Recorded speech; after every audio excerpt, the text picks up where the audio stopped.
I'm looking at 10 steps of the big chain or a million steps or a billion steps? And what you find, I've been doing simulations in Mathematica of this, and what I find is there's an omega point that you start off with small steps. You just see a bunch of fragments, effectively things that we're going to call massless particles. You see a bunch of massless particles, and then maybe like gluons, and then you start to see small massive particles, maybe like what they call C quarks. But then you get bigger and bigger communicating classes, bigger and bigger particles with more and more mass. You get valence quarks, then you get protons, and then you get bigger and bigger things. But then eventually what I see in my simulations is you get everything turns into one big communicating class, and then it fuses. It collapses and fuses. So this is the mathematics is exactly what Teilhard de Chardin was talking about in the mega point. It actually comes out of this Markovian dynamics. You get all these communicating classes that appear as artifacts of the sampling, of the small sampling. But as you get bigger and bigger samples, they tend to fuse and fuse, and all the things that look separate, like separate particles, they merge and merge and merge, and finally everything merges and then collapses into one. And that's what the dynamics does. So it's pretty. So I plan to look at that, but we're hoping to show that this is a model both of the Big Bang and the final entropic crunch of what we call our universe. Wow, that's awesome. I haven't heard you talk about that before. That's really cool. This is the first time I've actually mentioned this publicly, as far as I know. Yeah, that's so fascinating. Okay. You can imagine we're having fun here, man. This is I bet. We're kids in the candy store.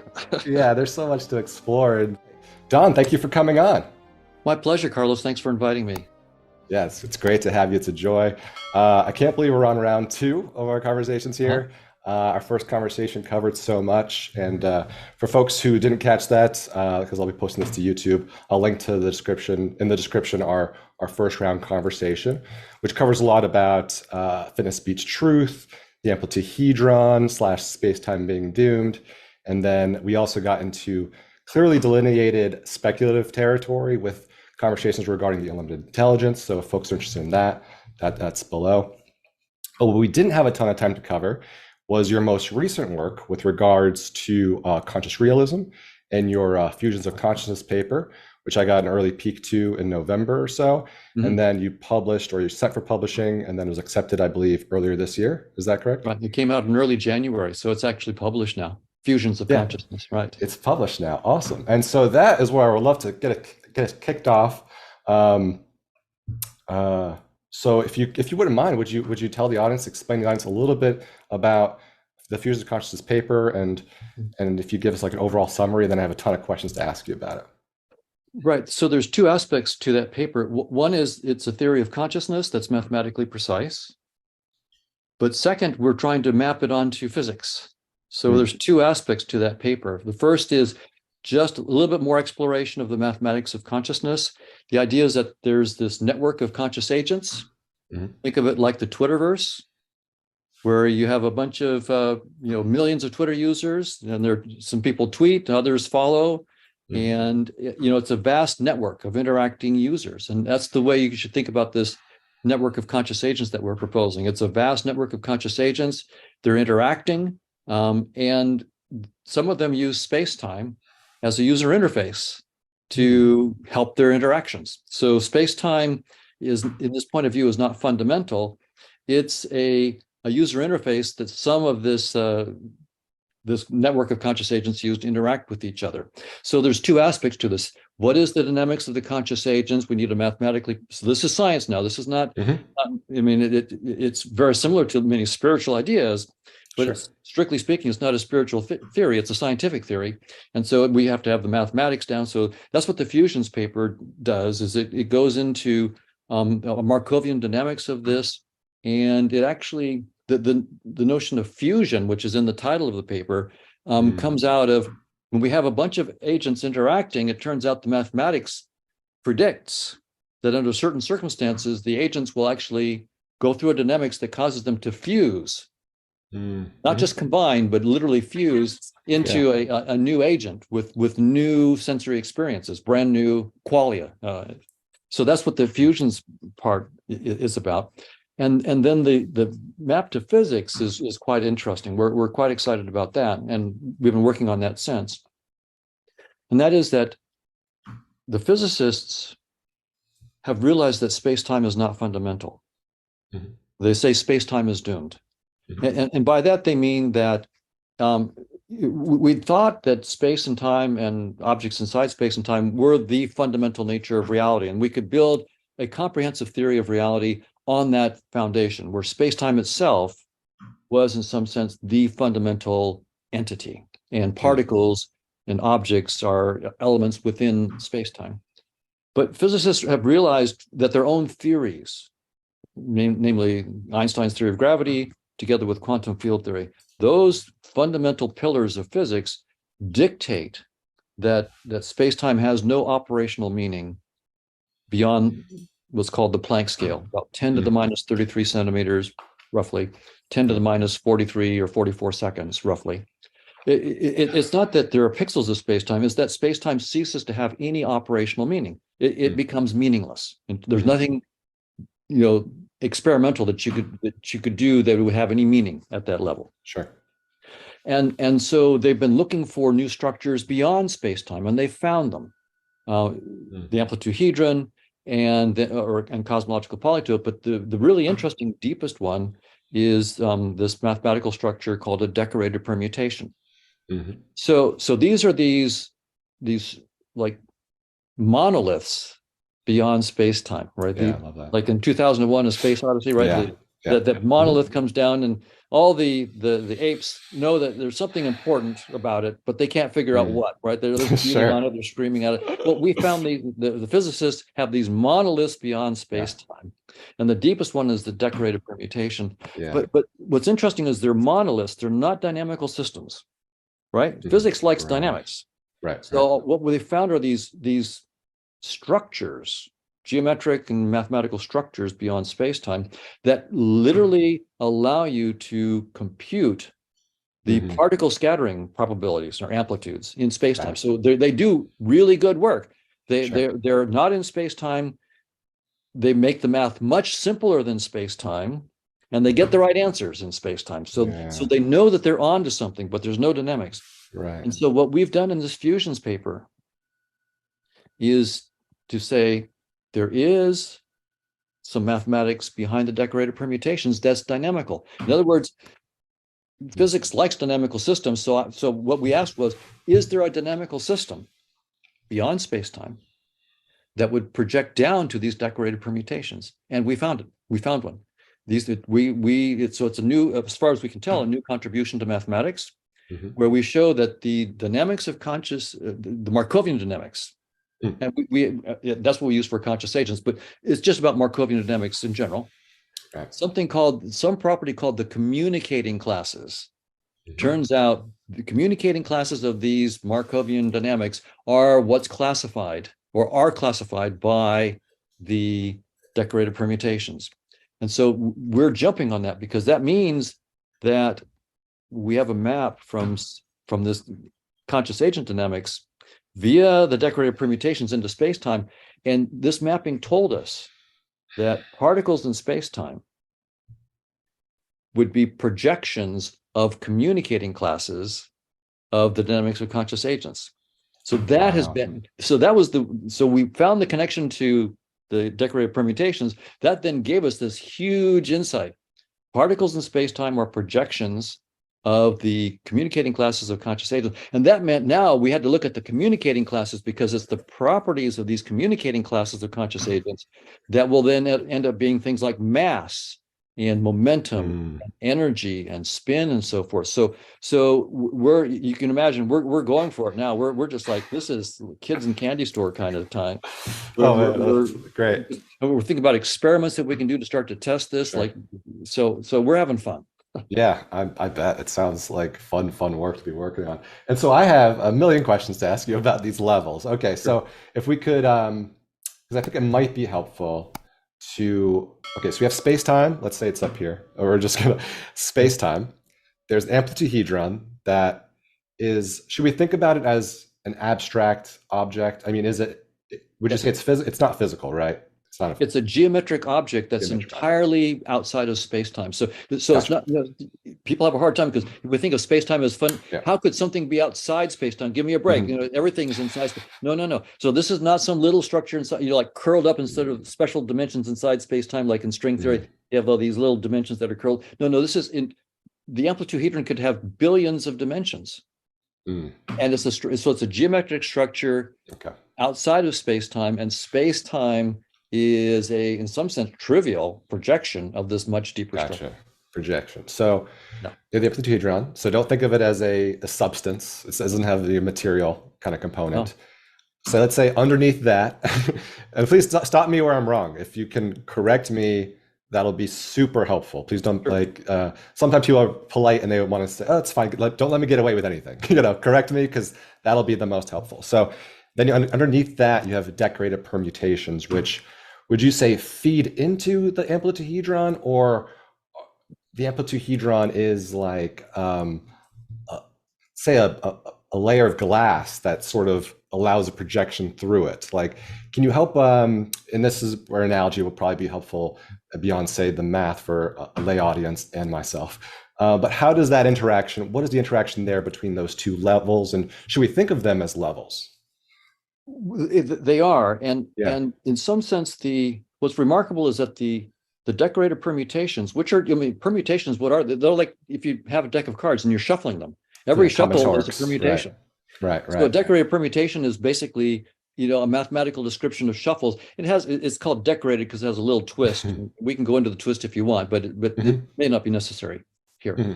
But given a decorated permutation, you can construct an amplitude-hedron. Okay. Mathematics, that's called it. You put a differential form on it, and so in some sense, the decorated permutation remarkably has almost all of the invariant physical information about particle scattering. But you use it and some mathematical tools to then construct the amplitude-hedron, and the amplitude-hedron, the volumes of this geometric object are the scattering amplitudes. So you can see, the decorated permutations are this deep abstract structure. They allow you to construct this object called the amplitude-hedron and other structures and the volumes of those structures then are in fact the amplitudes for like 2 gluons smashing into each other and 4 gluons spraying out and things like that. Remarkable. Yeah. Remarkable. It is remarkable. Yeah, it's incredible. And one of the things that I thought, one of the biggest surprising moments from our first conversation was when I'd asked you how many physicists generally agree that space-time is doomed, right? How many physicists? And you had told me about an anecdote that you had been at a conference for physicists, and you asked how many people had even heard of the amplitude-hedron, and no hands went up, or a few hands went up in the room, something like that. Right. Yeah. These were actual quantum theorists. Yeah. So they're PhDs. I mean, and they hadn't even heard of the amplitude-hedron or these decorated permutations yet. And that's no surprise because physics is a big field, and this is a particular subfield called high energy physics. So these are the people that are really interested in the physics where the energies are so high that you're able to smash protons and see what's going on inside them. You look at the gluons and quarks inside them. And so that's when you're pushing the frontiers, that's when you're sort of forced to really to go beyond and they've found these new structures. Sure. And so can you give the audience also, I just want to hang at this level of decorated permutations for a little bit, because actually when I tried to do, I tried to find visuals for, to explain these kind of layers, space-time, amplitude-hedron is pretty good. There's a good variety of stuff out there. Right. Conscious agents, even from your papers, I was able to pull out and say, okay, there's this image, this diagram. But for decorated permutations, maybe it's because it's, I don't know if it's a boring like subfield or something, but there's not really much there because all I could find was basically the image of, let's say, a circle with, let's imagine a clock, 1, 2, 3, 4, all the way to 12. And then, some numbers have a line going back to itself, and some numbers have connections to other numbers. So it makes you think of like Markovian dynamic, it's like that. So can you tell, just to hang on this for a moment, what makes decorated permutations special? What's different about it? Well, the abstraction is interesting. So it's Okay. literally this very sparse, a very compact mathematical structure. It's stunning that something that compact, I mean, it's literally, for example, a string of 8 numbers contains almost everything about a particle scattering. This is truly stunning.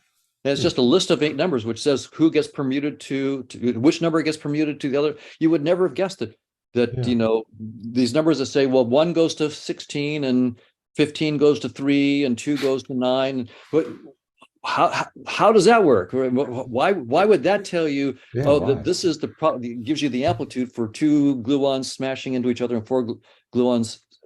Well, and so and I think the physicists themselves are sort of scratching their head and saying, who ordered that? I mean, Hmm. but what's striking to me is we've discovered that those permutations, the decorated, and they need to be decorated. So it's not just permutations, decorated permutations, Hmm. classify these Markovian dynamics. They actually, if you have a Markovian dynamics, and there are a bunch of communicating classes, and those are sort of subsets of the dynamics that are coherent and that form units. So these are like the units of the dynamics that are themselves internally coherent and somewhat independent of the other units. Hmm. So those are the communicating classes. And the decorated permutations are the most compact way to Hmm. take a Markov chain on a big set of states and say, aha, there's a communicating class. Those sets are a communicating class. Those states are a communicating class. So it's the simplest and most compact way to describe what all the different communicating classes of the dynamics are. So Okay. so no, the physicists didn't know that, as far as I can tell. I mean, we Hmm. looked through the literature, and no one's done this before, so they didn't Yeah. know that there's this dynamical interpretation. So the decorated permutations are telling you what are, in some sense, quote unquote, the independent units. But then we just discovered in the last couple of weeks that we can take one of these communicating classes and look inside of it. And in some cases, it will have what are called partite sets. So it's a communicating class. So all of the states in the class are interacting. Hmm. They all communicate with each other. You can get from one state to another. But if say it's a bipartite communicating class, that means that it has basically 2 subsets of states. And if you're in subset 1, then on the next step of the dynamics, you will always be in subset 2, one of those states. And if you're in subset 2, on the next state, you'll always be in subset 1. You never go from a state in 2 to 2. You always go Hmm. from a state in 2 back to 1. And Okay. so and you can have a tripartite. So if you're in, there are 3 subsets of states. If you're in the first set, then you're in the next step, you either go to 2 or to 3, but you don't go to 1. And if you're in Hmm. 2 or 3, then you go to 1. Say if you're in 2, then you would go to 1 or 3, but you don't go back to 2 in the next step. So you Hmm. never go back to that subset within one step. You always need an extra step to go back to that subset. Hmm. So, and we found out that, again, decorated permutations classify the partite subsets of these communicating classes. And so the connection we're making is this: the decorated permutations that tell you the communicating classes are describing the free particles in physics, the Hmm. asymptotically free particles, and the decorated permutations that describe the partite sets within a communicating class are describing the bound particles. They're bound inside one of these communicating classes. So, for example, quarks. Hmm. A proton consists of 3 quarks called the valence quarks, Hmm. 2 up and 1 down quark. And there's something called quark confinement, right? They're stuck inside, they're bound inside the proton, and they can't get out unless you go to such high energies that everything turns into this quark gluon plasma. But normally at normal temperatures, they're stuck inside. And so we're looking to model that um, with the decorated permutations that classify the partite Hmm. subsets of a communicating class. So we find that decorated permutations play 2 roles now in classifying the dynamics of conscious agents: the communicating classes and the partite sets. And in the projection to space-time, they correspond to free particles. We'll put it this way. I'll go with the other. Free particles correspond to some communicating classes, Okay. Mhm. and bound particles correspond to some partite sets of communicating classes. Most of the dynamics of conscious agents has nothing to do with particles. Particles are a trivial, the communicating classes that happen to project to particles are a trivial subset of the whole vast network of conscious agents. Okay. So it's not that every communicating class projects to a Yeah. particle. No. So Sure. I have to say it this way. Every particle in space-time is a projection of some communicating class, but most communicating classes of conscious agents have nothing to do with particles. Sure. Okay. I understood about a quarter of that, to be honest. But don't get me wrong, it was super useful because one of the things that's fun is, I'll end up editing this after the fact, and I'll hear that snippet multiple times, and then it'll come to me. And for folks listening to this, for whom it is also beyond their comprehension at this present time, I would say that one of the great things is that, well, one, you offered a lot of interviews, which I have to say thank you so much because, Don, it is like, I made a dream to be able to speak with you at all because I'm a huge fan of you and your work, and you do interviews with small channels like myself and other, smaller podcasters. And part of the value in that is that you get to hear things from different perspectives and different frames sometimes. And this one, that was a very technical one, right? So, maybe, later in this conversation, we'll sort of analogize and get things that are maybe a little bit simpler and for laypersons, but please feel free to get technical because much like with like your interviews with Kurt Jai Mungal, especially your first one, super technical. And the first time I listened to it, I only was able to comprehend a little bit of it, but every subsequent time I get more and more. So I'm happy, very content with being technical. Although I might ask you sometimes to, if you could make like a simpler analogy, just so we can get a whole range. And sometimes things are lost in analogies, but that's fine. So we have space-time, we have amplitude-hedron, decorated permutations, and then the base, the conscious agents, right? Your theory, the fusions of consciousness. Right. That's sort of the lowest level that you're proffering here. And so would you say that, is that correct? Or do you have... That's right. Although my own view about our own work is that it's just the next baby step, right? That I'm not saying that this is the final word or the theory of everything. In fact, our theory itself tells us that there's so much about consciousness that cannot be modeled within our theory. That's really nice. The theory says, if consciousness is fundamental and it's modeled according to the way that this theory is saying, there are aspects of consciousness that are forever beyond scientific exploration in principle. So it points to its own limitations. Which I love also, that you put that, it's like the boundary is useful because you need to know where it fails or if it fails, where we can test where it kind of goes. And what you just said, is that related? Is there relatedness to Gödel's incompleteness theorem? I mean, is that the same I think equivalent? It is related in the sense that our theory basically says that anytime you have more than one agent, that collection of agents is itself an agent. So any set of agents, whether they're interacting or not, instantiates another agent. And that means that if I have like a countable infinity of agents, like agent 1, 2, 3, 4, 5, all the way up to infinity, right? So a lot of agents, then every subset of agents is also an agent. So agents 1, 2, 3, 4, 5 are an agent, but also agents 2, 5 billion, 67,000, those are also an agent. And if you look at all these possible subsets, it's called the power set. So the power set is the set of all subsets. And the power set of a countable infinity is a bigger infinity. It's called, so if the way mathematicians talk about it, the smallest infinity is what they call Aleph zero, the Hebrew letter Aleph sub zero. So Aleph sub zero is the infinity of the integers, 1, 2, 3, up to infinity. But the power set of the integers, the set of all subsets of integers, is a bigger infinity. Right. They call it Aleph 1. Well, then you can do power set again, and then you get Aleph 2. And then you can see, okay, so there's this ladder, 0, 1, 2, 3. Each step of the ladder is a bigger, an infinitely bigger infinity. So there's not just one infinity. Every step of the ladder is infinitely bigger than the step before, and the ladder itself goes to infinity. So good luck trying to get your theory. How am I going to get a theory? I mean, I can't climb up that ladder. I'm not going to live long enough. You'd have to live forever. And even then you wouldn't get to it. But the theory then, it makes it very, very clear that there is ultimately every agent combination is an agent.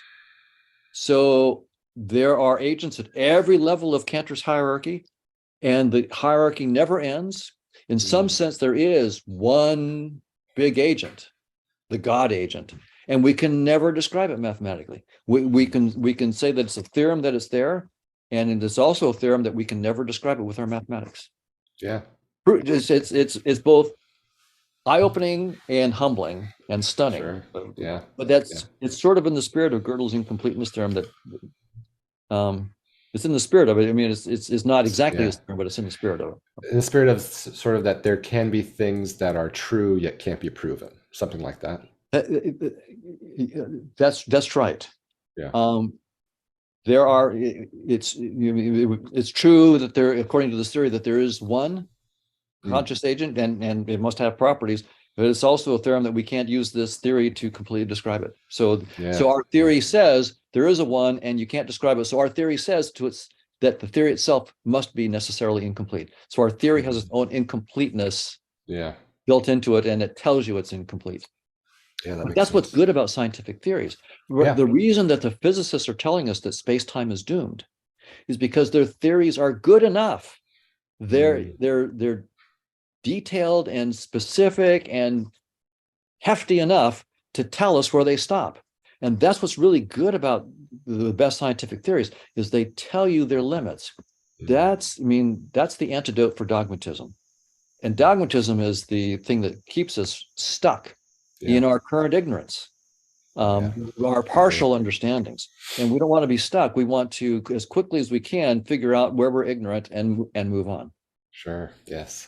So let's dive into this conscious agents level, right? So the lowest level, and what you just said was fantastic, because you're not claiming you have all the answers, but you're claiming this is the target, and we have something to disprove if it's wrong, and we have something concrete though. That's fantastic. Right. So this level of conscious agents, again, like the amplituhedron, this is an abstract level, right? There's no substance or material here, right?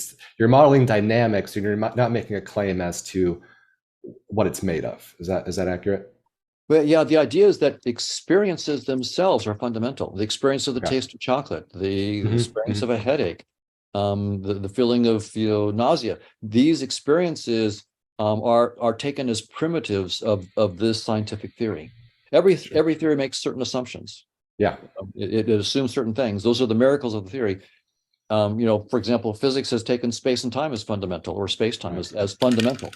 Where did it come from? Hey, that's we don't know. That's just, we're assuming it, right? But like little kids, we're always going to ask, but why? And that's good. We should always ask, but why? And so our theory of conscious agents says experiences and probabilistic relationships among experiences, that's our miracle. And we're going to model that. Wonderful. Where do they come from? I don't know. Yeah, we'll find out. So I'll link to the paper, since it's public. I can link to the paper in the description for folks who want to read it. It is like I said, it is super technical, but look at it, look at the diagrams, give it some time, come back to it, and see if more things kind of grok, and maybe this conversation. Because the simplest question, what makes these individual things in your model agents? Like, what gives them, can you make it as simple as possible? Maybe describe what one of these things is, or what two of these agents are, and how they interact. Right. So the mathematics really is modeling a very simple idea that an agent can have an experience, like it experiences, it sees red. And then based on what it experiences, what it sees, it decides how it's going to affect other agents, what it's going to do to the other agents. And then once it makes that decision, it then affects the experiences of other agents. So think about it as like the Twitterverse. Means I get a tweet. So I get a percept. It's the tweet, and I read it. and I decide, oh, you know what? I think I will retweet that, and I will then send it to my followers. So that's my choice, and I then retweet it, and now I'm affecting the perceptions of Mm, however many followers I have. Or I can just say, no, that's not that wasn't a very interesting tweet. Or right. I'm going to comment on this tweet. I think this tweet is interesting but wrong, so I'm going to say this and then send. So you can see there's all sorts of. So I get perceptions, namely in this analogy, tweets. Mm, I make decisions. I'll tweet or not, or I'll tweet with some comments, and then I take an action. I send it out into the Twitterverse to my followers, and so that's basically that's the big idea of a conscious agent. And the Markovian mm, dynamics is basically just saying, um, model all that I just said with probabilities. So I mean it's probabilistic. Who is my followers, right. and so as soon as you just take everything I said and just say everything that I just said, just do it with probabilities, you get a Markovian dynamics coming out of it. Sure. And so how does I guess like you said, the color example, and that's I believe what's in the paper, you have Q1 and Q2, red and green, right? Right. So if the one agent, getting the red experience, let's say, perceiving red, how do they decide what to do with that? Like what's the how do they Right. make a decision based on that?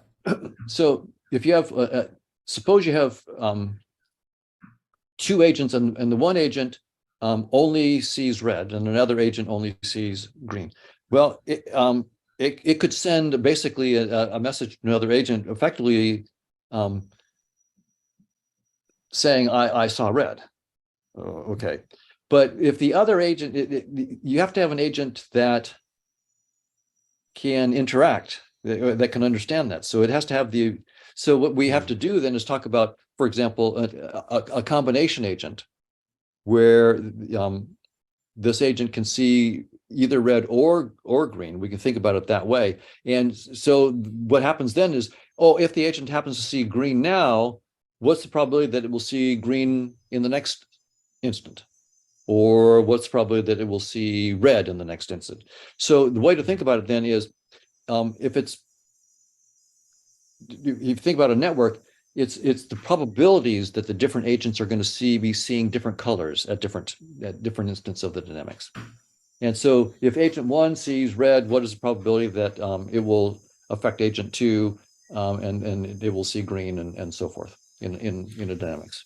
Interesting. So what can you give us a sense of what kicks off this dynamic? Like Mm. I guess when you boot up when you boot it up, what are the starting conditions? How did the interactions, how did the dynamics begin? Well, so in a Markov dynamics, what you have, say, this agent that has 20 colors that it can perceive. And the way we actually run the simulations, we say, well, let's say it starts with blue. So, and maybe that's color 14.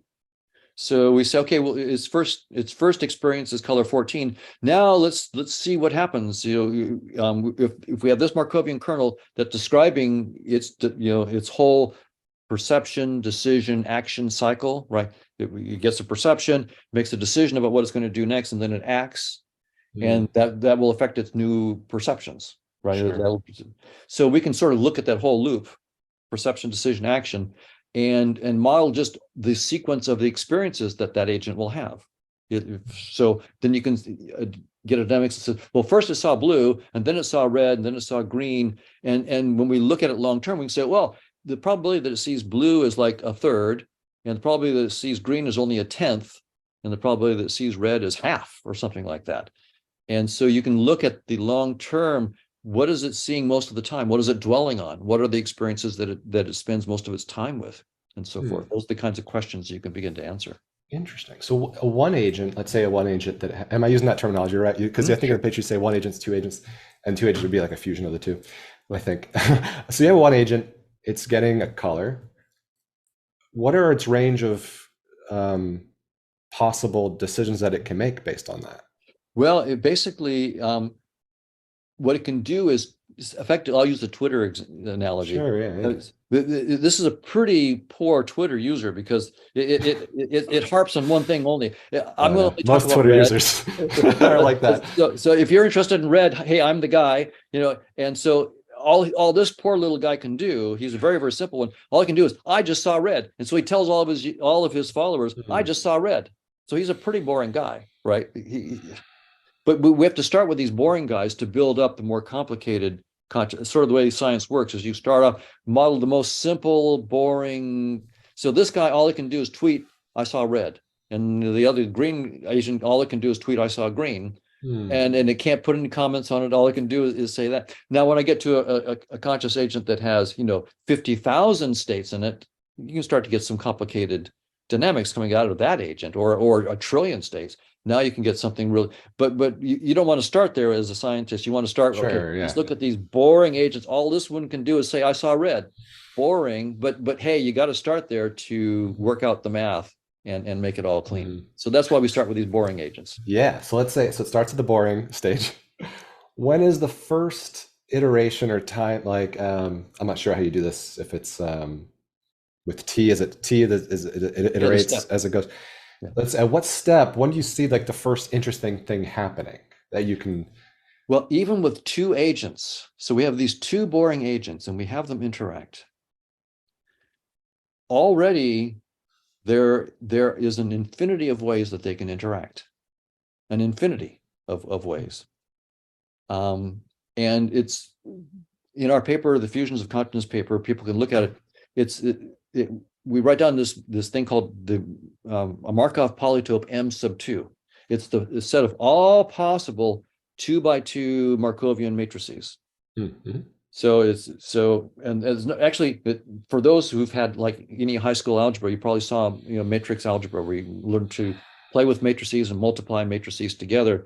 Well, this is just a matrix that has 2 rows and 2 columns. That's it. I'm looking at it right now. The numbers in a row have to sum to 1. That's it. So it's a special kind of matrix where the numbers are not negative. They're non-negative numbers. So it's like they could be 0, any number between 0 and 1, but every number in a row all the numbers in a row have to sum up to 1. And so it's a simple kind of matrix. And when you look at that, you'll see that there are it's a 2-dimensional space of literally a 2-dimensional parameter space of possible Markovian matrices, and therefore it's an uncountable infinity, literally an uncountable infinity of possible interactions between just these the two most boring agents already have a 2-dimensional uncountable infinity of possible interactions. And the fusions idea comes out for many of these interactions. Once you start them at that interaction and just say, keep going with that interaction, the interaction will converge to a point where the two agents actually fuse. They actually fuse into a single agent with a new color experience. So if like it's a red and green agent, they would actually fuse to an agent that sees yellow, for example. So they cease being one agents, they become a 2 agent, right? Is that right? Is the terminology right? They fuse. Or in addition to the 2 single agents, there is this new 1 agent that's a fusion of them. Okay, interesting. Do the 2, do they maintain their own independence in any way, or are they fused and for good? Yeah, so that's a great question. Mathematically, the fact that the 2 can fuse doesn't mean that the 2 original ones have to disappear. We can still talk about an agent that sees only red and an agent that sees only green, but now we can also talk about a fusion of those 2 agents which sees, say, yellow, or some linear combination of red and green. I think what I'm going to do is, after this, I'm going to edit on, because I think, correct me if I'm wrong, the image that you're showing for your paper is the one where it's like it's a box where it's green to red. Yes, and you have the matrices. That's the one. Okay, so I'll post. Right. I'll have that overlaid so people can at least have like something to base it off of. And I think the color that does help kind of grok, because it's not. The space is a continuous space, right? That's why there's infinite possibilities. Is that correct? That's right. Well, yeah, it's a continuous space. That's exactly right. And if you have n agents interacting, so 10 or 15 or whatever, 20, this Markov polytope that describes all the possibilities has n to the n vertices. It's a geometric object. The number of vertices grows exponentially with n, literally. So for 100, it's 100 to the 100th power vertices. That's only for 100 experiences. Now, there's not even 100 to the 100th power particles in the known universe. Right. Yeah, so where you can see these Markov polytopes get complicated really, really fast. In our paper, we looked at the M sub 3, which has 27 vertices, right? Because 3 to the 3rd power is 27. My colleague Chetan Prakash, who's a brilliant mathematician, really worked hard on that. And we're looking at M sub 4. It's got 64 vertices, and we're going to try to tackle that. And M sub 5 is 125, 6. So maybe more than that. 5. No, that's more than 125. 5 times 5 times 5. No, that's a big number. Huge. Is this network of conscious agents that's growing, is this goal directed in any way? Really interesting question. In some sense, the goals, if you want to talk about the goals of an agent, it would be encoded in the kernels that describe the Markovian kernels that describe its decision and action processes, right? So suppose that I'm this conscious agent that sees just red or green. So I have 2 experiences. So I'm still pretty boring. But suppose that I'm biased. If I see red, I'm really likely to tweet it. But if I see green, I'm maybe only 1% chance I'm going to tweet it.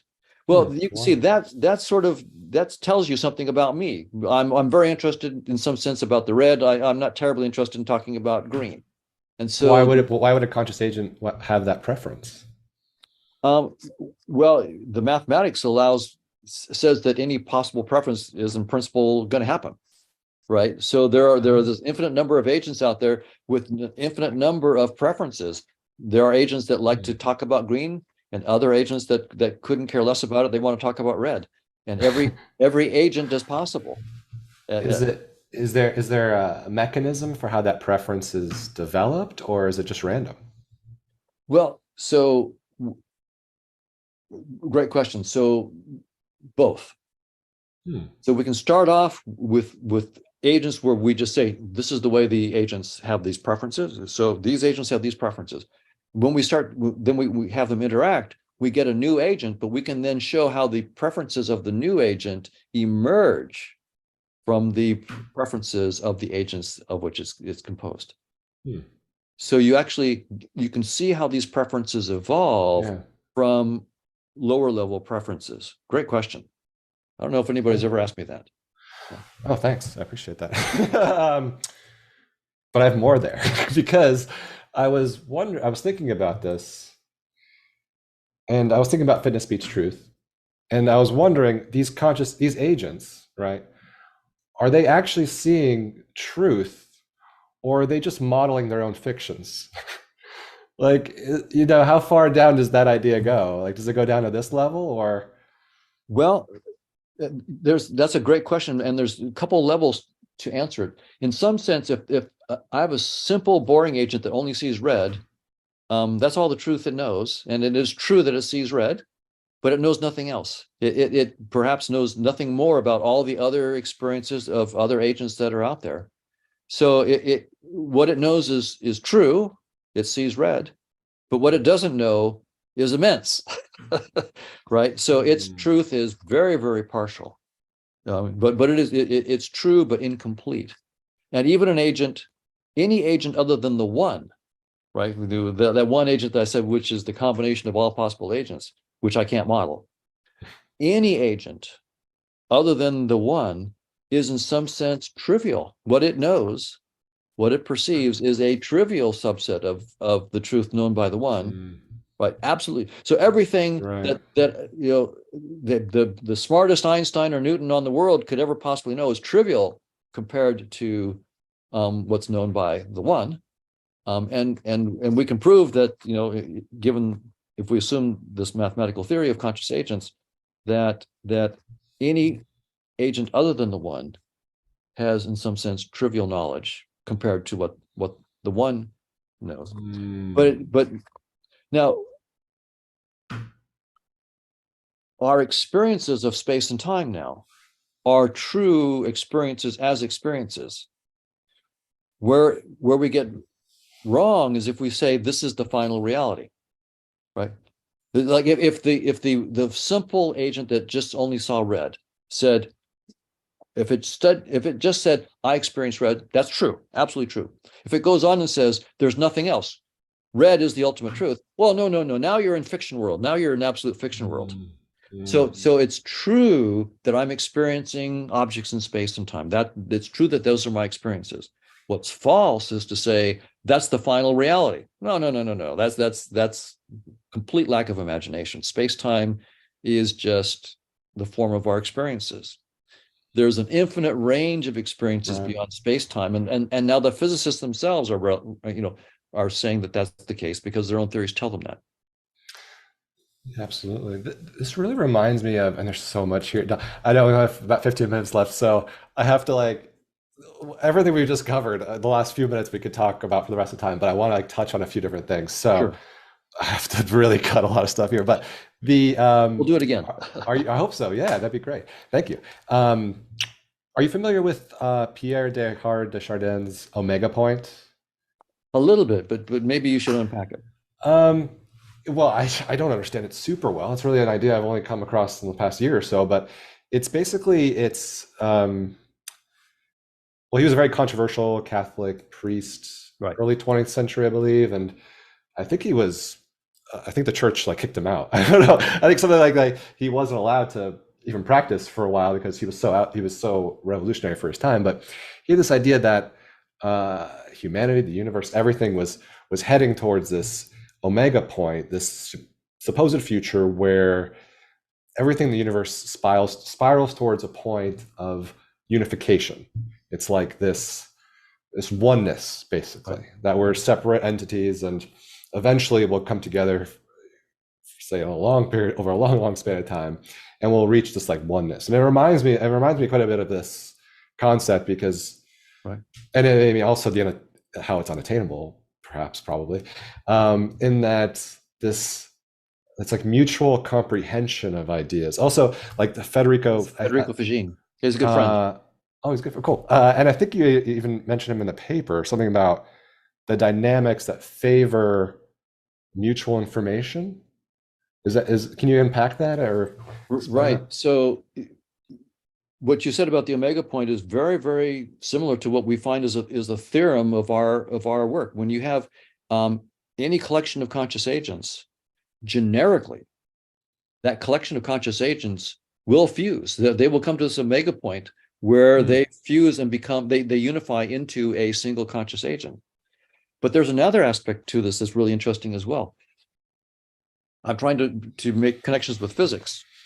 And so I'm looking at these Markovian kernels for, huge Markovian kernels, and then looking at what we call trace chains. So if I have a huge Markovian kernel on, say, 1 million states, maybe I look at every other state and I project the big Markovian kernel onto just half of its states, which is another agent. It's an agent, that's a smaller agent. Okay. Yeah. So that agent is, in some sense, the smaller agent is viewing the bigger agent, but it's only getting a projection of the viewer agent. And then I could have, instead of 1 million, maybe an agent that only is seeing 100,000 or only 20,000 or only 5,000. Those are all different agents and the mathematics of this is called trace chains. So you get these things called trace chains. And we're planning to write a paper that our next paper may be called Traces of Consciousness, where we are going into these trace chains. So you have everything is a trace chain of the one. The one is this huge, the infinite consciousness, and all conscious agents are really these trace chains of the one. Well, when you look at these trace chains, and you look at the different step sizes, so you can start maybe this. I'll look at only 50,000 states of the bigger chain, and I look at now I'm looking at the 2 steps or 3 steps of the bigger chain, or 4 steps or 5 steps. So I'm looking at a finite sampling of it. What I see, what the smaller trace agent is seeing will depend on which states they are, which subset of states they're using, and also the number of steps. Do I'm looking at 10 steps of the big chain or 1,000,000 steps or 1 billion steps? And what you find, I've been doing simulations in Mathematica of this, and what I find is there's an omega point that you start off this with small steps. You just see a bunch of fragments, effectively things that we're going to call massless particles. You see a bunch of massless particles, and then maybe like gluons, and then you start to see small massive particles, maybe like what they call C quarks. But then you get bigger and bigger communicating classes, bigger and bigger particles with more and more mass. You get valence quarks, then you get protons, and then you get bigger and bigger things. But then eventually what I see in my simulations is you get everything turns into one big communicating class, and then it fuses. It collapses and fuses. So this is the mathematics is exactly what Teilhard de Chardin was talking about into the mega point. It actually comes out of this Markovian dynamics. You get all these communicating classes that appear as artifacts of the sampling, of the small sampling.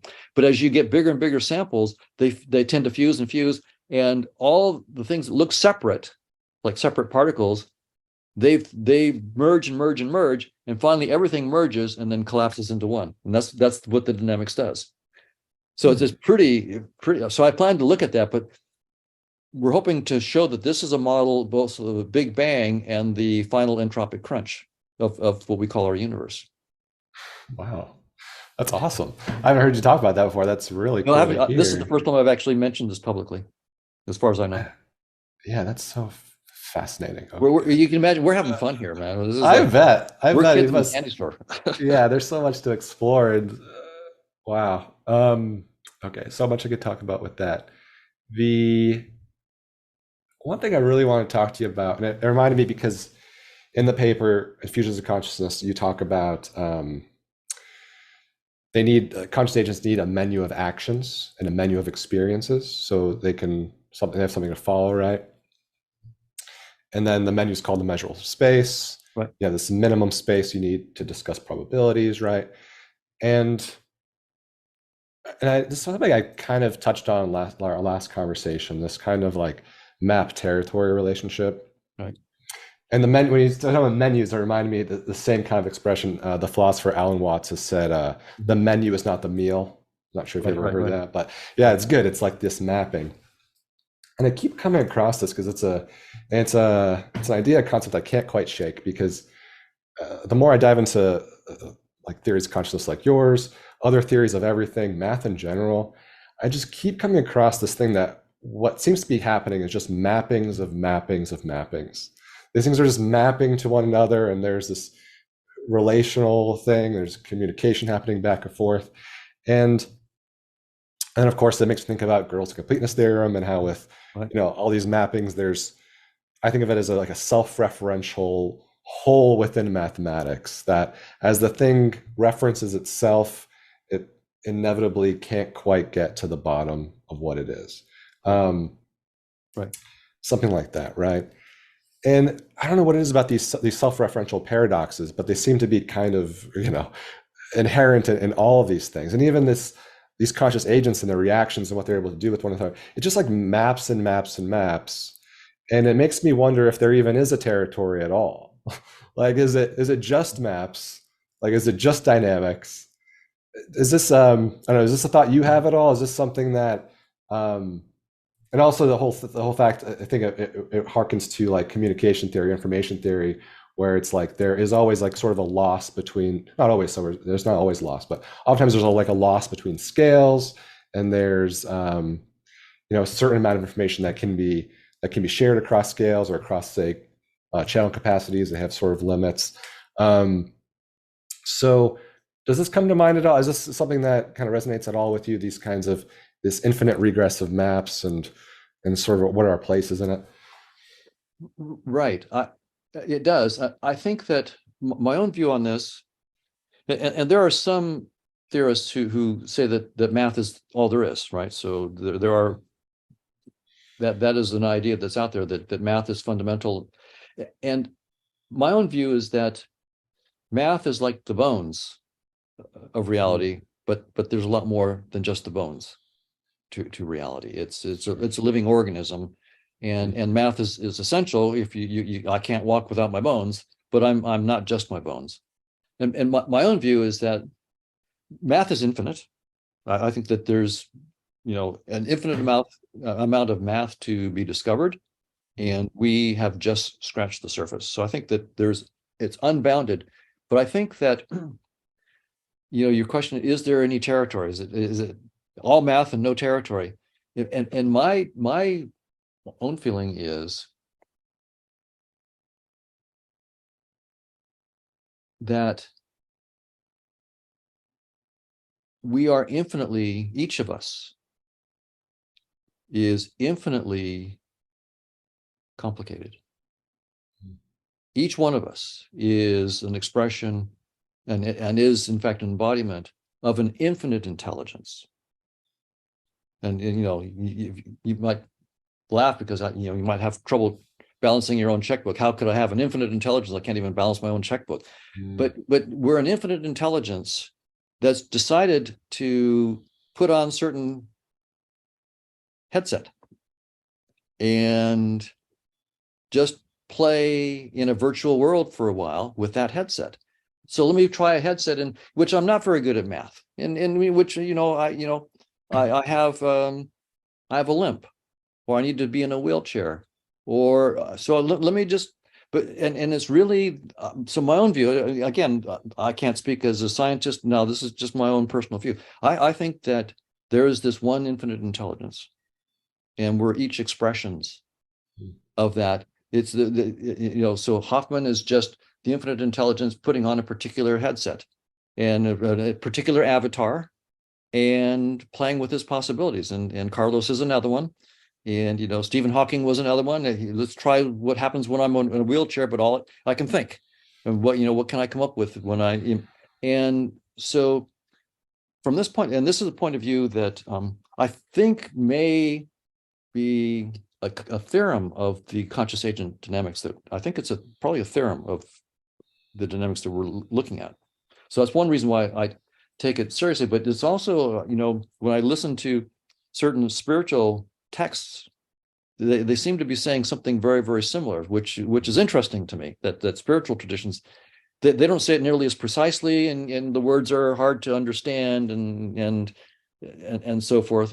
But it seems like at their essence, they may be saying something similar. So for what it's worth, that's my view. I think that there is a territory. I think that anytime that I sort of let go of any concepts, let go of my math, let go of my theories, and just sit in silence, in absolute internal silence, I am actually in touch with an infinite intelligence. And this is in fact how I work and practice. When I want to solve a problem, of course, I do my homework and I read and so forth. But when I really want to make a breakthrough, then I let go of all thoughts altogether and completely, and go into utter silence. And that seems to be where the real ideas come from. So it's this going back and forth between the math and the territory. And I consciously do that. I consciously, of course, do my homework and study the math. And then I consciously let it all, put it aside, and go into as complete silence as I possibly can. And it seems like those are both required to really